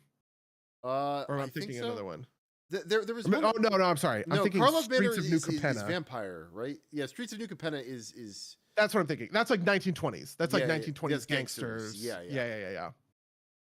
Um, And then the most recent one is called Aether Drift, which is the lore of this is wild. There is a interplanetary race track that goes from Kaladesh to whatever, and they're on motorcycles and stuff like that. And people are like, what the fuck are we doing here? Is this Magic the Gathering anywhere? Like, come on, guys, right? So everybody's very mad about this stuff in the Magic world. But I don't know. I'm feasting on this content for some reason. in the chat, Charles, friend of the cast, Charles says Wizard said that the Marvel set was like the best selling set of all time. Doesn't surprise me, right? Like, I know a bunch of people that are like super pumped for the Final Fantasy set. It's like, okay, I'm kind of happy for you, right? Like, I just like kill myself a little bit anytime. I think I am. I have been very mean about Universes Beyond, and I hate Universes Beyond because I like Magic lore and I think it's important, and I kind of like the sanctity of it or whatever. And it kind of tickles me when I play Teferi, because character that I recognize and I have some sort of connection to. I have softened a little bit on Universes Beyond in the sense that, like, Lord of the Rings, I'm kind of right. Baldur's Gate, I'm kind of okay with, right? Oh, Wizards owns D&D. We're gonna add some D&D stuff. Okay, you can sort of sell me on that. In the planes of the multiverse, this sort of whatever, I get it. Sure, fine. We're gonna do some of this stuff. Sure. And I also felt a lot less bad about like just Commander decks, right? Like the Commander Warhammer 40k decks, like that's fine, right? Like it's not gonna bother me too much, but yeah, exactly. But replacing mainline Magic decks, they're going to be standard legal. It's just, I don't know. It's not even wild. Like Final Fantasy, not the end of the world, right? Like it's a little bit off kilter, but Spider-Man, right? Like I'm gonna tap one and a white, and I'm gonna play Aunt May Mango, and my Aunt May, I'm gonna equip Sword of Feast and Famine, and Aunt May is going to attack you. It's like, what the fuck are we doing here? I'm just imagining play Uncle Ben. When Uncle Ben dies, create an emblem that says "Great Responsibility," right? Like, yeah, yep, I know. Yeah, I hate it. I love Spider-Man. I love Spider-Man. I'm a Spider-Man enjoyer. Okay, I think Spider-Man is cool, and it just doesn't belong. It just doesn't belong in Magic the Gathering. And the more it happens, it's stupid. The Doctor Who stuff bothers me because all of the Doctor Who characters are named normal shit. When Josh was playing his Doctor Who deck, and it's like, I play Jenny. It's like, the fuck? You know what I mean? Again, that was I believe that was a Commander set, right? So that doesn't bother me as much as it's Commander set, right? But yes, no, I agree with you that the normal names are, the thing that keeps running through my head is there is a world in which Alexander Clamilton is a standard legal card, right? Leonardo da Vinci came out in the Assassin's Creed set, right? Like you could play the Leonardo da Vinci deck, and it's just like, anyway. So I don't know if you're Alexander Clamilton, the unset card, right? Right? That's not so far. Outlaws of Thunder Junction feels like it's bordering on an unset, right? Yeah. Yeah. But yeah, no, I absolutely agree with you. I think I've said before, at work we have a group that plays a sealed set every set, and the guy who runs it was like, how do you guys feel about the unsets? We could skip them if you want, right? Because there's also more sets, and so it's we usually play one tournament a set, right? But that's there's just too many sets to do that for anymore. So, but yeah, I mean that is definitely the other part of it, is that there are too many sets. But there was a big investment report that came out last year, I want to say, that was Hasbro is killing the product by releasing too much cardboard. Stop it, right? Flooding the market, just killing the brand. Absolutely. We have to go back and play the way Magic that Richard Garfield intended. Which Yeah. is... Well, the crazy thing is there's a TV show in the works at Netflix, and a movie just got announced like a week ago. There's a Magic the Gathering movie coming out. I was just like, what are you guys doing? Like, you're killing your main, like, if you want Magic the Gathering to be a real IP, okay, great. I'm on board for this. I think Planeswalkers and all that stuff is cool, right? But like, now you're destroying that IP by printing these fucking stupid ass Universes Beyond set, and then turning around and trying to tell people that the IP is like valuable and I should go see the fucking Magic the Gathering movie, Jason Vraska smooch. And it's like, I don't know. I don't understand the strategy. It's stupid. Yeah. It's dumb. No, yeah. I 110% agree. Oh, hell. Is that Orion or is that Luscious? No, this is actually Luscious. She's very adventurous these days. She likes coming all the way up on my desk and getting in camera. Hi, I know. Oh my God. Let me see if I can get Collins to make it on screen. Oh my God, my best friend, Mr. Collins. Yeah, see, all of you podcast listeners, if you are podcast only gamers, okay, you're missing some serious fluffy cat action. Okay. He is not happy with me for picking him up, but oh my God, the haircut. Yeah. Oh no. Oh, what a boy. He's a good boy. Oh, does he have his little wrist shaved too? Oh yeah, that's how they attach. Yeah, Orion has his one wrist shaved, and it's very funny. The bottom of his tail is shaved too, like right at the base of his tail, because I think that's how they secure them in the machines. All right, he's done with that. He wants to go back to his heating pad. You know what? Good for you, Mr. Collins. Okay. Yeah. Mr. Collins stays in the basement now because we had him in the upstairs bathroom just because, like, you know, we need to keep him isolated, and like at some point we went to take him back upstairs, and he was like very unhappy. So I was like, okay, well, you can stay in the basement. And every once in a while we bring him up to the main floor. But he's not quite ready for that yet. Miss Charlotte comes down every once in a while, and it's been going all right. But he's not ready for full reintegration yet. Well, we're all pulling for you, Mr. Collins. Okay, yeah. Some derps talk about Mr. Collins. Okay? He's a good cat. Podcast. Okay, well, I think that comes cool to about the end of it. Yeah, she is. She is. Listen, she's having a good time. She likes New Hampshire quite a lot, I guess. All right. Well, yeah. Let's wrap it up then. If you'd like to email us about any of the things we've talked about on this podcast, you can email us at derpsplaygames@gmail.com or podcast@derpsplaygames.com. You can follow us on twitch.tv/derpsplaygames. Rate and review us on iTunes, wherever you find podcasts. All the links should be down in the description. Buddy, you have anything you're looking to promote? I have two things. One, Cabernet launches next week. Cabernet, my nice, great vampire narrative RPG. It comes out on February 20th. So next Thursday, and then Sorry We're Closed is coming to consoles. We also announced that today. So, yeah, I saw that. You can play it on the Nintendo Switch. There's a bunch of new game modes and stuff like that. Ooh. Like they added new features. Oh my God, right? Very gamers? Cool. So yeah. Yeah, and then in the next couple of weeks there's like more content that we're both looking forward to, right? Like Avowed comes out. I am weirdly excited for. Did you do the so if you buy like the Platinum Edition, you can start playing right now. Wait, really? Today? Yeah. Oh, interesting. I was not planning on doing that. I would say I have Game Pass, so I'm waiting for it to come to Game Pass for free. So that's exactly what I was thinking. Yeah, which is I think Tuesday. So yeah. Okay. Yeah, that's the 18th. So something like that. Yeah. I have heard very good things about it, so I am excited. Yeah. I feel like I haven't actually had a good Skyrim itch scratched in sort of a long time in one of these single player games. Starfield didn't quite do it for me, right? And I just want to see what it is. A lot of people like it. Yeah, and I've heard it's got some like bugs, but like maybe those get smoothed out. And I would also say if you're looking to scratch the itch, you could also go back to Cyberpunk, because Cyberpunk's real good now. So true. Yeah, I never went back to Cyberpunk after that crazy 2.0 patch. So yeah. All right. Well, okay. With that, I'm going to say until next time, dear listeners. Until next time, loyal listeners.